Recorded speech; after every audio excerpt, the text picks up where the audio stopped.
திடீர்னு ஒரு நாள் காலையில் நீங்கள் கதவை திறந்து பார்க்குறப்போ உங்களுக்கு ஒரு பேக்கேஜ் வந்திருக்கு. ஆனால் அதில் யார் உங்களுக்கு அனுப்பி விட்டாங்கன்னு எந்த இன்ஃபர்மேஷனும் இல்லை. செம்ம க்யூரியாசிட்டியில் நீங்கள் அந்த பெட்டியை மெல்லமாக ஓப்பன் பண்ணி பார்க்கல. அதுக்குள்ளே இருந்தது டைம் மிஷின் எப்படி செய்யணும்னு ஒரு புக்கு. முதல்ல நீங்கள் இது விளையாட்டுன்னு தான் நினச்சிக்கிட்டு இருக்கீங்க.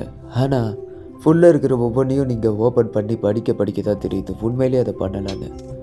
அதனால் சீக்கிரமாக தேவைப்படுற எல்லா மெட்டீரியல்ஸும் நீங்கள் கொஞ்சம் கொஞ்சமாக கலெக்ட் பண்ணி டைம் மிஷினை பில்ட் பண்ணவும் ஆரம்பிக்கிறீங்க.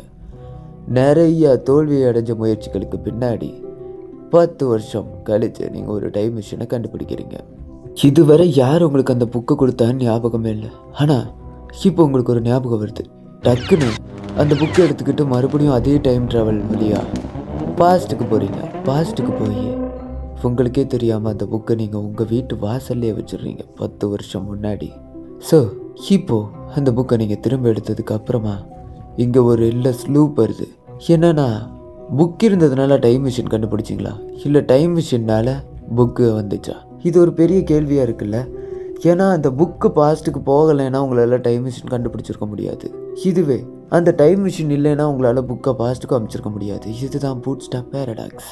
இந்த மாதிரியான பேரடாக்ஸஸ் ஆப்ஜெக்ட்னாலேயும் நடக்கலாம், இன்ஃபர்மேஷன்னாலேயும் நடக்கலாம், இவ்வளோ ஏன் ஒரு பர்சனாலேயும் நடக்கலாம். ஒரு எக்ஸாம்பிளுக்காக சொல்கிறேன். இப்போ நீங்கள் பாஸ்ட்டுக்கு ட்ராவல் பண்ணி ஆல்பர்ட் ஐன்ஸ்டைனை மீட் பண்ணுறீங்க. அவர்கிட்ட போயிட்டு தியரி ஆஃப் ரிலேட்டிவிட்டியை பற்றி நீங்கள் தான் சொல்கிறீங்க ஃபர்ஸ்ட். ஸோ இதை அவர் எழுதி பப்ளிஷ் பண்ணுறாரு உங்களோட பேரோட. ஸோ இப்போ ஒரு டவுட் வருது இல்லை, இந்த தியரி ஆஃப் ரிலேட்டிவிட்டியை ஆக்சுவலாக கண்டுபிடிச்சது ஆல்பர்ட் ஐன்ஸ்டைனா இல்லை நீங்களா?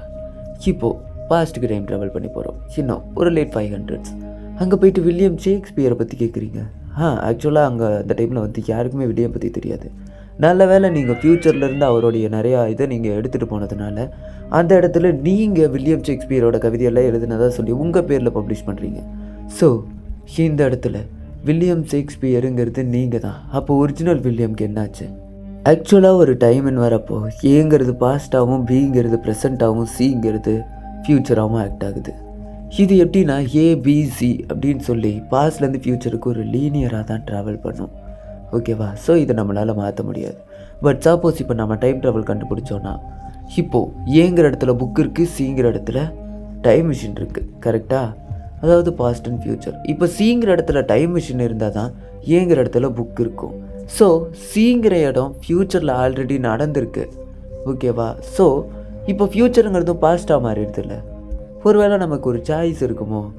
உதாரணத்துக்கு சொல்லணுன்னா, ஃபர்ஸ்ட் நம்ம டைம் மிஷின் கண்டுபிடிச்சதுனால அந்த புக்கு உருவாச்சா, இல்லை புக்குனால இந்த டைம் மிஷின் உருவாச்சா? இந்த இடத்துல 2 சாய்ஸ் வருது இல்லை. ஸோ இதை நம்ம ஈஸியாக எக்ஸ்பிளைன் பண்ணோன்னா ஒரு மல்டிவர்சல் கான்செப்ட் தான். ஏபிசி ஃபர்ஸ்ட் புக்கு வந்துச்சு அண்ட் தென் பில்ட் பண்ணோம் அண்ட் தென் டைம் மிஷின் வந்துச்சுன்னா, இப்போது சிங்கிறது நீங்கள் மறுபடியும் சியிலேருந்து பாஸ்ட்டுக்கு டைம் ட்ராவல் பண்ணும்போது அது ஒரு செகண்டரி யூனிவர்ஸில் போயிட்டு நம்ம ஃபார்ம் ஆகும். ஸோ ஏங்கிற இடத்துல புக்கு போகும். ஸோ இது ஒரு லூப்பாக கண்டினியூ ஆகிக்கிட்டே இருக்கும். இந்த பேரடாக்ஸுங்கிறது நிறுத்தவே முடியாது. இப்போது இங்கே ஒரு முக்கியமான விஷயம், செகண்ட் லா ஆஃப் தெர்மோடைனமிக்ஸ் இங்கே வருது.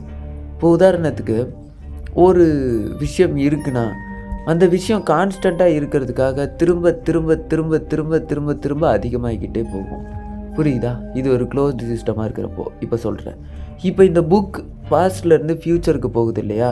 அந்த டைமில் என்ன ஆகும்னா புக்கோடைய வாழ்நாளுங்கிறது கம்மியாகிட்டே போகும். ஸோ இந்த புக்கோட வாழ்நாளுங்கிறது கம்மியானதுனால அந்த புக் மறுபடியும் பாஸ்ட்டுக்கு போய் புது புக்காக மாறி திரும்பவும் அது ஃப்யூச்சருக்கு நகருது.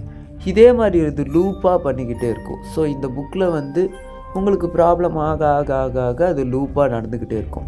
கேட்க கிரேஸியாக இருக்குல்ல? அப்படின்னா நீங்கள் டைம் ட்ராவல் பண்ணுறதுக்கும் சரி, இல்லை நீங்கள் புக் ரைட் பண்ணுறதுக்கும் சரி, காரணம் நீங்கள் கிடையாது, அந்த புக் தான்.